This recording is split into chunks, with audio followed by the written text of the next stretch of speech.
اور اگر جنات چوری کر سکتے ہیں تو پھر یہ بینکوں کو لوٹ لیں. بالکل. اور اگر جنات چوری کر سکتے ہیں تو پھر ایک ملک سے وہ جادوگر دوسرے ملک میں پیسہ منگوا لیں.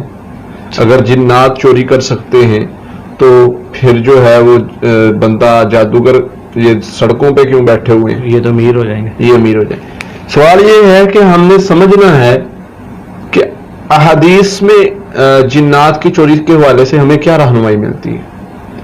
حدیث میں کیا بتایا گیا؟ جن چوری کر سکتا ہے، یہ بات یاد رکھیے. اچھا، یہ ممکن ہے. یہ ممکن ہے. کس صورت میں کر سکتا ہے وہ میں بتاتا ہوں. جنات کی ایک طاقت ہے لیکن اس کی لمٹ ہے.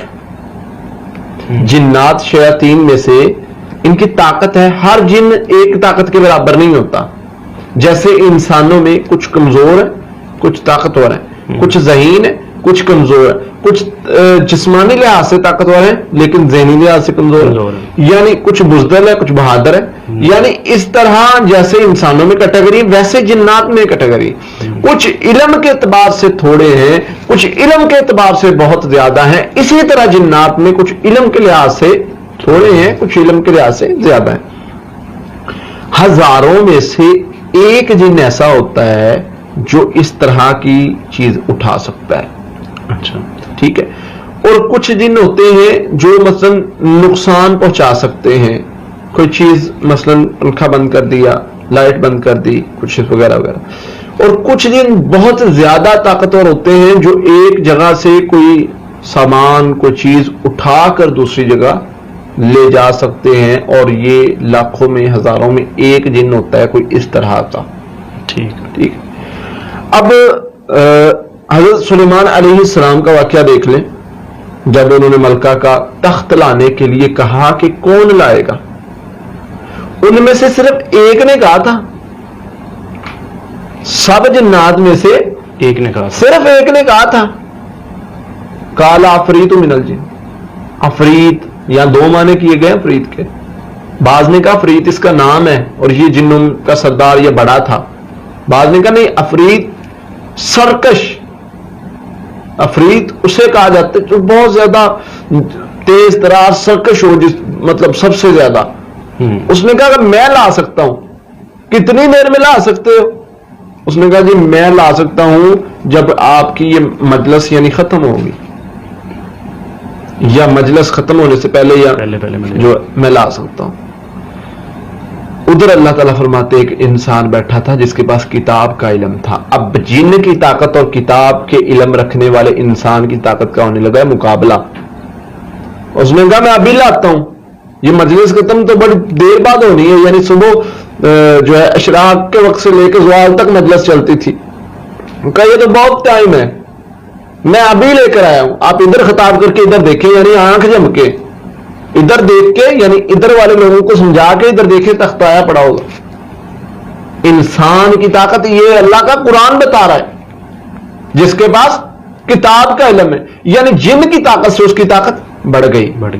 سارے جنات موجود ہیں، ان میں سے سب سے بڑا طاقتور جن یہ کہہ رہا ہے کہ میں تخت لاؤں گا لیکن لاؤں گا اتنی دیر میں.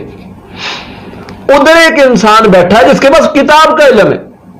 وہ کیا کہتا ہے کہ میں تخت لے آتا ہوں 1 منٹ میں، یعنی ادھر آپ دیکھ کے ادھر کریں، تخت آیا پڑا ہوگا. پتہ کیا چلا؟ انسان کی طاقت جنات کے مقابلے میں زیادہ ہے. لیکن دوسری طرف پتہ یہ چلا کہ جن بھی کوئی چیز لا سکتے ہیں. بالکل. پھر اس کے بعد تیسری بات جو ہے وہ احادیث سے ہمیں رہنمائی ملتی ہے.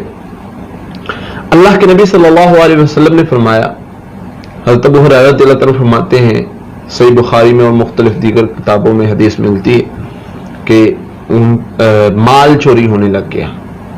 بعض روایات میں آتا ہے کہ مطلب پہلے دن انہوں نے پکڑ لیا. بعض میں آتا ہے کہ ان کا مال، ان کو غنیمت کے مال پر پہرا دار کے طور پر لگایا گیا لیکن مال کم ہوتا تھا.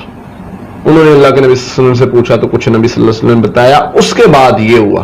لیکن بعض نے یہاں سے ہی بات کو شروع کیا کہ حضرت ابو ہریرہ رضی اللہ عنہ نے ایک چور کو پکڑا جو مال چوری کرنے لگا، ڈال رہا تھا اپنے پلے میں.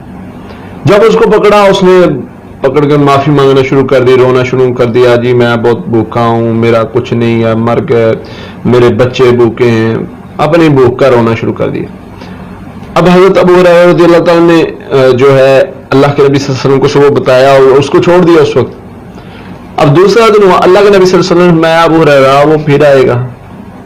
حضرت ابو ہریرہ رضی اللہ تعالیٰ نے جب دوسرا دن ہوا, اب یقین تھا کہ اس نے آنا ہے, دوسرا دن پھر پہرا دے رہے, پھر وہ آیا ہے, اس کو پھر پکڑ لیا, پھر اس نے رونا دھونا شروع کر دیا, مر گیا, بھوکا, یہ ہو گیا, بچے بھوکے ہیں, کدھر جائیں, کیا کریں کیا نہیں, اس لیے یہ کام کر رہا ہوں, لہذا مجھے معاف کر دیں.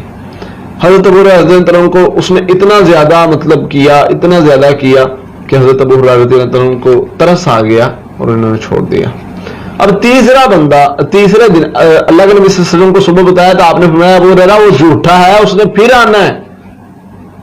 اچھا اللہ کے نبی صلی اللہ علیہ وسلم آج جدی خیر نہیں. اب پورے یقین کے ساتھ کھڑے ہیں کہ آنا ہے تو اب میں نے پکڑ لینا, آج جانے نہیں دینا, آج اس کو باندھ لینا, اللہ کے نبی صلی اللہ علیہ وسلم کے سامنے پیش کرنا ہے. اس نے کہا, پھر آیا, اس کو پکڑ لیا, پھر وہ رونے دھونے لگا, نہیں آج نہیں, آج تو سوال ہی نہیں پیدا ہوتا تمہیں چھوڑو.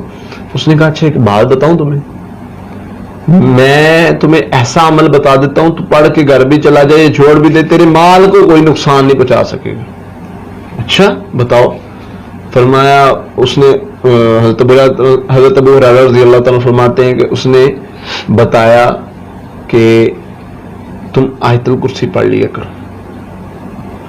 آیت الکرسی پڑھ کے مال رکھو, تمہارے مال کو نقصان نہیں پہنچے گا. اللہ کے نبی صلی اللہ علیہ وسلم کے سامنے صبح حضرت ابو ہریرہ رضی اللہ تعالیٰ نے ذکر کیا. اللہ کے نبی صلی اللہ علیہ وسلم نے فرمایا تھا وہ جھوٹا لیکن بات سچی بتا کے گیا ہے. اب یہاں پر ایک چیز یہ بھی یاد رکھیے, اگر اللہ کے نبی صلی اللہ علیہ وسلم یہاں پر نہیں یہ الفاظ کہتے, یعنی اس کو کرنے کی عمل کو اجازت نہیں دیتے, تو ہم اس کے کہنے پہ عمل نہیں کر رہے تھے. یہ کس نے اجازت دی؟ حضرت ابو ہریرہ رضی اللہ تعالیٰ نے بتایا ہے اللہ کے نبی صلی اللہ علیہ وسلم میں, ہاں یہ عمل بہت اچھا ہے, تھا تو وہ جھوٹا لیکن عمل اچھا بتا کے گیا, لہٰذا اس کو حفاظت کے لیے. اب وہ کون تھا؟ وہ شیاطین میں سے جن تھا, شیطان تھا جو آ کے پریشان کرتا تھا اور آ کے مال چوراتا تھا. تو اس طرح کوئی شیطان جن کر سکتا ہے, یہ ہمیں حدیث سے پتہ چل گیا. اور کون سا جن کر سکتا ہے, اس کی ایک لمٹ ہے, جن کی ایک لمیٹڈ طاقت ہے, ایک حد تک ان کا کام ہے, اس سے بڑھ نہیں سکتے, اس سے زیادہ نہیں کر سکتے. اب اس کا بھی ہمارے پاس حل ہے. اس کا حل کیا ہے کہ وہ آیت الکرسی ہے. اچھا جادوگر ان سے کیسے, جادوگر ان کے مطلب کیوں نہیں کروا سکتے؟ سوال ہے نا جی. بالکل. جادوگر اب پیسوں کے لیے جادو کرتے ہیں, صحیح بات, روپیہ لے کے وہ جادو کرتے ہیں, مطلب ان کو ضرورت نہیں کرنے کی, تو پھر وہ لوگوں کی منتیں کرنے کی کیا ضرورت ہے, لوگوں سے مانگنے کی کیا ضرورت ہے, جنوں سے منگواتے رہے. بالکل. اصل مسئلہ یہ ہے, یہ جن جادوگر بھی ان جنوں کو پکڑتے ہیں جو کمزور ہوتے ہیں. طاقتور جن پکڑے نہیں جائیں گے, طاقتور جن ان کے ہاتھ نہیں آتے. جادو گر ان جنوں کو پکڑتے ہیں جو کمزور ہوتے ہیں, یا ان جنوں سے معاہدہ کرتے ہیں جو کمزور ہوتے ہیں. طاقتور جنوں کے جو ہے جادوگر بھی نہیں پہنچ سکتے. ٹھیک ہے, یہ بات بھی ایک اہم چیز ہے اس میں. دوسرا یہ ہے کہ جنات جو ہیں وہ ایک حد تک طاقت رکھتے ہیں, ایک گھر میں محفوظ ہے, آیت الکرسی پڑھی ہے یا وظائف کیے ہوئے ہیں, اذکار کیے ہوئے ہیں, تو اس گھر میں وہ جن جا نہیں سکتے. اور جنات کی بھی مختلف شکلیں ہیں. کچھ جن ہیں وہ جو اگر دروازہ بند کر دیا جائے وہ اندر نہیں آ سکتے, جیسے اللہ کے نبی صلی اللہ علیہ وسلم کی حدیث ہے, فرمایا رات کو جب رات ہونے لگی ہے, یعنی مغرب کے بعد کا ٹائم ہے یا مغرب کے سے پہلے کا ٹائم ہے, اپنے دروازے بند رکھو کیونکہ شیطان گھروں میں آ جاتے ہیں. اب سوال یہ ہے کہ شیطان گھروں میں آ سکتے ہیں, دروازہ بند کرنے سے نہیں آئیں گے, تو کیا وہ اوپر سے نہیں آ سکتے؟ تو یہاں سمجھ یہ آئی کہ کچھ شیاطین ایسے ہیں جو دروازہ بند کرنے سے نہیں آتے اور وہ اس ٹائم ہوتے. کچھ جنات تو ایسے ہیں جو تیار جنات ہوتے ہیں, تیار جنات جنہیں کہتے ہیں وہ اڑنے والے. تو اس طرح مختلف ان کی قسمیں ہیں. ہمیں جو شریعت نے سمجھایا ہے کہ آیت الکرسی, سورۃ البقرہ کی آخری 2 آیات, سورۃ فلق ناس, سورۃ بقرہ مکمل اگر گھر میں چلائی جائے اور یہ پڑھائی کی جائے تو آپ کا مال محفوظ رہتا ہے. بسم اللہ پڑھ کے پیسے کو رکھو,